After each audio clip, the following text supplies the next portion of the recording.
morning. So this is where we camped last night. Didn't get the chance to show you guys where I was at and home. It's a small place, a little bit outside Exton, because it's literally as soon as I got the tent up, the rain started, and didn't really quit until it got dark.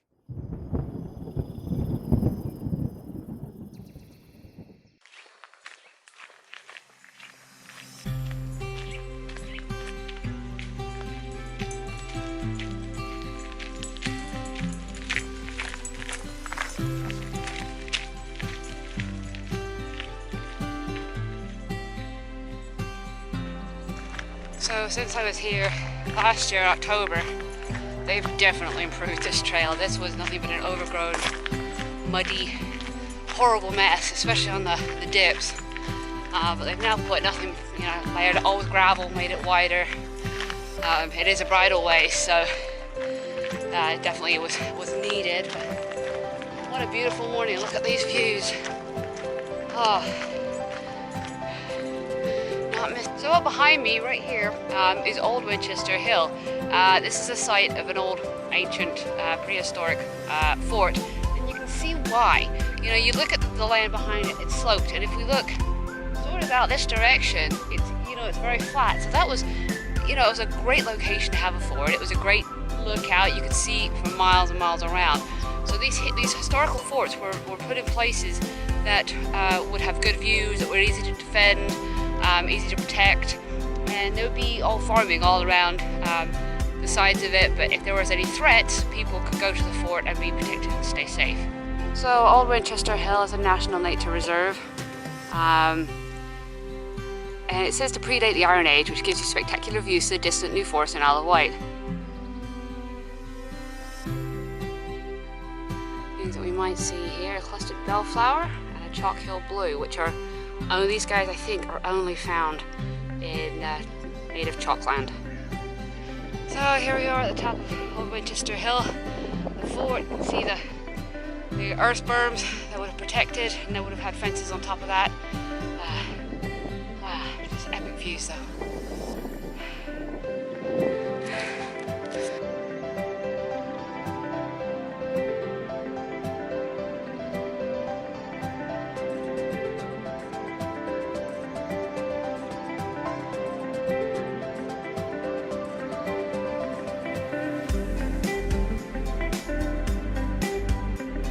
The Iron Age hill fort, it was actually excavated in the Victorian age, but they've left it the way it is now, so that the secrets are quite hidden. But that way, we still get to see those beautiful, beautiful wildflowers. So we just come from the hill fort over there. What's really cool is you got a bridleway and a footpath. What's really neat about this one, it's wheelchair accessible. On the gate, it actually has a radar lock on it that enables wheelchairs to go through, which I think is really cool. I've never seen anything like that before, but it means that some place like this is absolutely beautiful. It's historic for England and for the UK and for the for the world in general. Is accessible to people who cannot walk up there, so they get to come up and see the views without having to just drive up there like you do with Snowdon. Kind of following a road here. It's a quiet road mostly.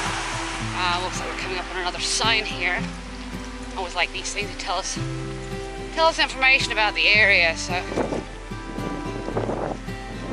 can see in the background, that's where we came from, Old Winchester Hill. You can really well see the berms, the fortified walls that used to be there. So this gives us some information about why the land is. Centuries of grazing produced short, springy turf rich in wildflowers that once covered most of the South Downs. Old Winchester Hill is a relic of this now largely changed landscape, so it gives you kind of an idea. You could definitely see some kestrels up here. I believe I saw some kites, grazing sheep, and round-headed campion.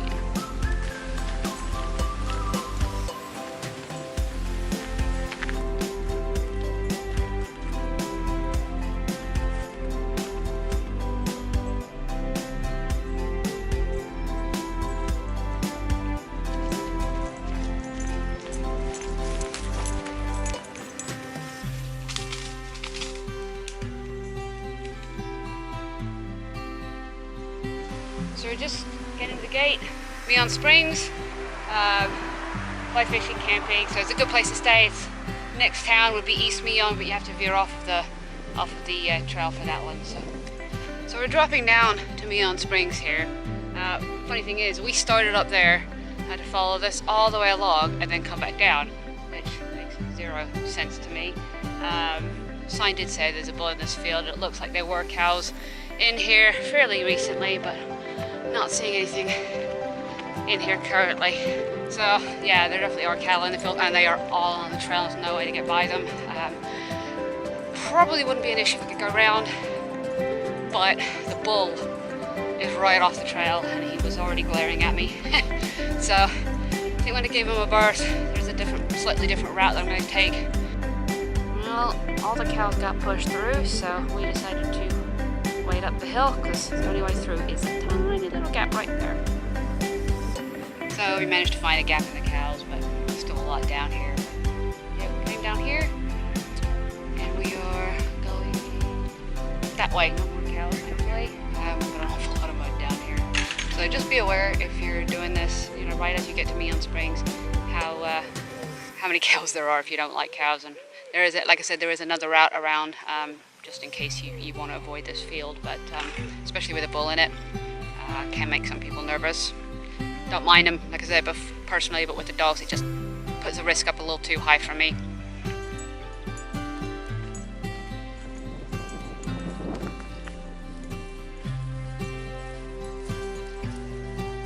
So this right here is exactly why we avoid coming through too close to cow, because they are really, really curious about the dogs. They're really, really interested. Not aggressive, but they are very, very big, and so, you know, if something they do decide to, you know, do something that we don't like, we can't get out of the way. They can move pretty damn fast, but yeah, very curious. So yeah, that's not something I need. You know, 100 head of cattle, getting really curious. I'd say that was a fairly obvious sign. There are a couple of places on this trail I have noticed that it's not super obvious to find your way, but for the most part it's really, really well signposted.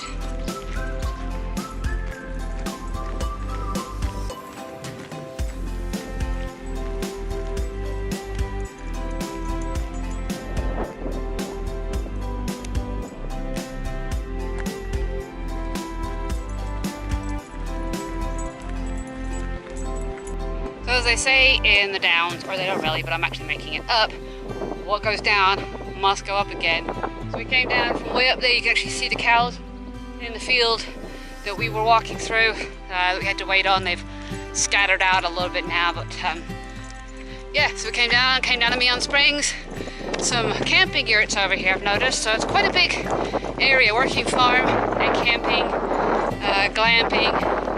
It's quite quite a nice place to stay at. So we just reached the sign for East Meon, which is that way. It's a mile. I believe there's camping there. But we're gonna go this way, which is actually one of my favorite places on the high class. So it's just a beautiful long green tunnel. Cool. Really enjoyed it. So glad to be able to do it again.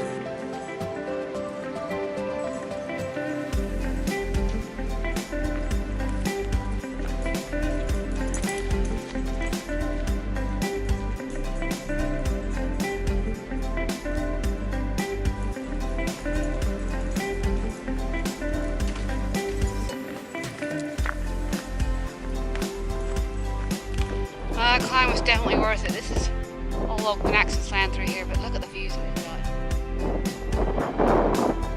Something red over there that I have no idea what it is. It looks really pretty, so we're going that way. Almost a sustainability center. It's just on the other side of this hill where we are going to stop, have lunch, hopefully grab a soda, and just relax for a little bit, because we're only doing about 15 miles today. So just outside of South Harding, and I don't want to get there too early, so I'm trying to stop in Buriton, which is a little ways off the trail, but it would be a good place to pause and refuel, get water before we head up to find camp. It looks like we're getting some blackberries, but probably Not quite sweet enough yet.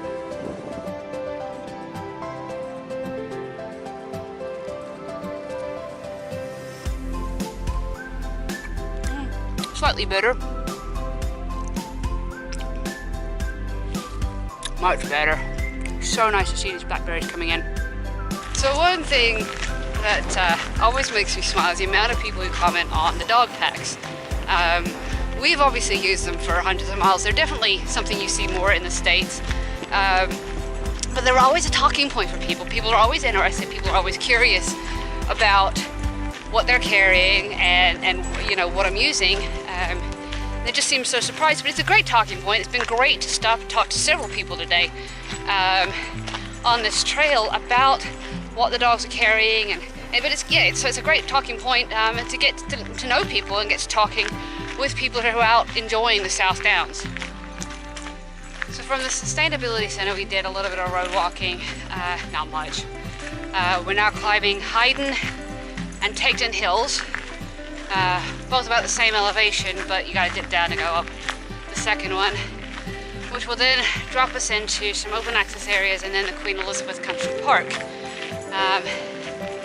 which is a really pretty area. It's also a high use recreation area for mountain bikes, horseback riding, hiking, but a really nice place to have set aside for outdoor activities.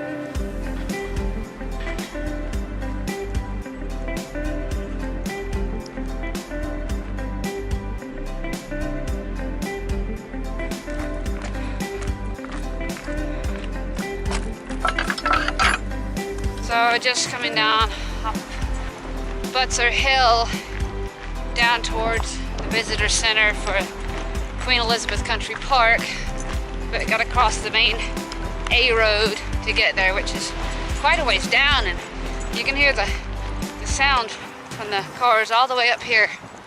So we're now in the Queen Elizabeth Forest, which is part of the Queen Elizabeth Country Park. Very badly about this, it's all in the shade. And we're alternating between rain showers and really warm sun, but this is a very steep uphill climb to come down the other side, so we have to go that way, but it is such a beautiful place to be. I don't know if you can see behind me or in front of me, that color is just absolutely, I don't know, green, but it's got to be a better jeweled maybe. Beautiful in here, definitely one of the highlights of the hike, or at least of today. Well, we've done all the hard work, all the uphill. It was flat for a while back there, ran into a few people who just had to love on the dogs, which is awesome. Always try to get off the trail, but people always seem to want to say hi too. So anyway, we're on our last half mile or so downhill into Buriton, so hopefully we'll be there right around 3 o'clock. Well, if there's one thing less inspiring than walking on a road, it's walking on a forest track. But we're enjoying views, but we're also coming across things like this. So, you can see that. So we've actually stepped off the South Downs way to come down to Buriton, but what I found is really interesting is we're coming by Buriton Chalk Pits and Lime Works, which I didn't even know was here. Right behind me there's actually a woodland walk through the lime pit, or the quarry to go do. I'm not going to do that today, but I think that sounds really, really interesting, which means I'm going to have to come back and check that out. Currently what we're standing on is the old black bridge, under which carried a path under which a narrow gauge railway, or a rail line, came underneath carrying the chalk. There used to be an awful lot of industrial activity here up until about World War II, and enormous amounts of chalk were excavated through here from 3 main quarries and burnt in a series of kilns to produce lime, so for building industry and other uses.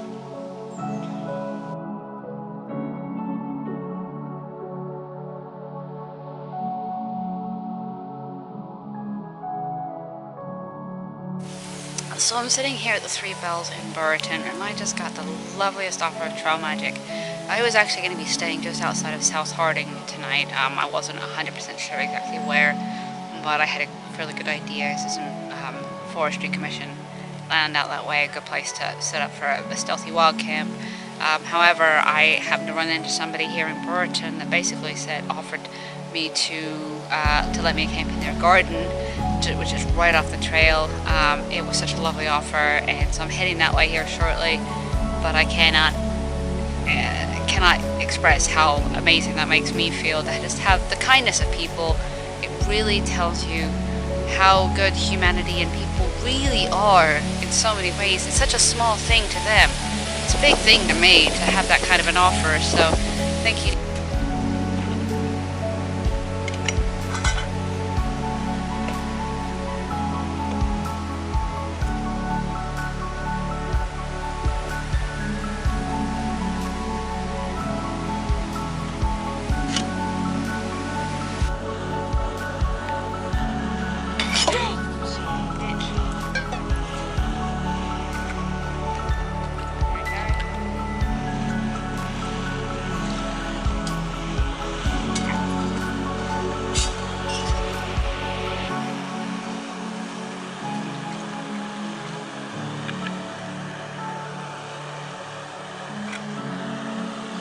Nothing ever goes